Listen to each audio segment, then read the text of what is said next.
Okay, so I'm just going to try to do a quick video that shows the progressions of what shaping exactly is and also what retrieve is. So the first thing I do, and the reason I say it's important to make sure that your dog is not just like so concerned about the food in your hand, is because your dog is just constantly staring at the food, where we want the dog to understand that there's a reward on the table, but in order to get that reward, something is expected of them. So I'm breaking apart food in my hand, and I can see in my peripheral that my dog is just staring at me regardless of these treats right here. Now he glanced at them.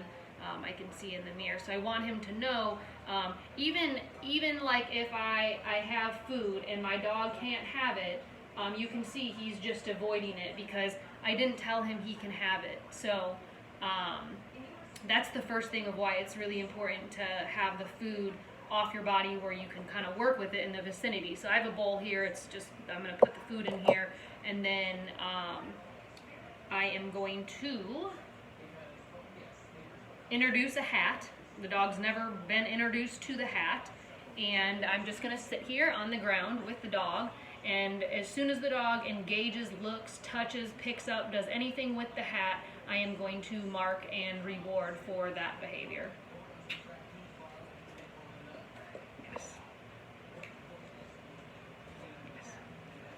And I try to reward, where the object is, and he's nose touching it, and then I'm going to move it. Yes. And I'm going to pick the food up. He knows he's going to need to do something. So now I'm going to start expecting more. Now he's got teeth on it. That's what I want. Because I want him to pick it up and bring it to me.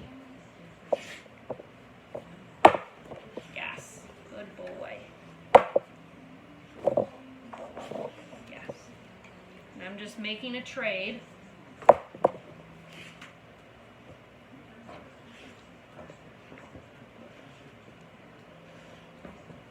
I'd like him to kind of hold it for a second. Yes. And I'm going to just grab it. So now the criteria went from nose touching to teeth on it to actually bringing it to me to now I need you to pick it up and hold it before I'm going to actually toss it. I don't just want you shoving it to me, which I've allowed for a while. Yes. Good boy. And we've been working on holding objects, so for me, that's kind of a separate behavior, but it's an expected behavior. So as the dog gets more comfortable in knowing that this valuable object now means something, then you can do like a short toss. Yes.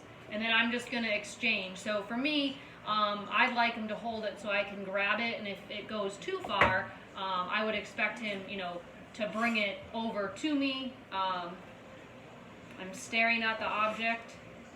Yes. Good boy, good try. Good. Yes.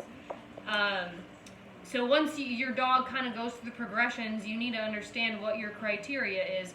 Is your criteria that they're allowed to go back to nose touching? For me, it's a no, because I already know that he knows how to retrieve objects. So introducing new objects, such as this hat, is something he's never had his mouth on. But I pick the object up once I'm not going to reward for it. As soon as I put it back down, yes, oh boy, then it's fair game again. But otherwise, when I'm not working the particular skill or the dog's not understanding, so say I was putting this object down and the dog wasn't touching it, I would keep moving it. He's waiting for direction, but I would keep moving the object around so that way there's not just an object and the dog thinks it has 20 minutes to just stare at it before it wants to touch it. So I want it down. I'm staring at the object. Yes, good boy. And the dog goes after it. In the case I put it down and the dog doesn't go after it, then it will get removed and then it will come back out. Yes, good boy. So hopefully that sort of shows the progressions, but at this point you're just looking for the dog to engage, look at, move towards the object whatsoever. I wasn't getting a lot of teeth, so hopefully this gives you a better idea of kind of like what that progression looks like, and then eventually if I wanted to, I can just, throw this object, as far as possible, and then eventually when you're ready for it, you can ask, the dog to take and hold the object Again, this is a new object, so I got to determine my criteria, and he dropped it the first time, so I have to say to myself, maybe I asked too much of him. So that's kind of what the deal is, and I'm just waiting. That was too long, tested him too much, so I'm not going to reward for it. But then the next time I'm going to go in and do something a little faster.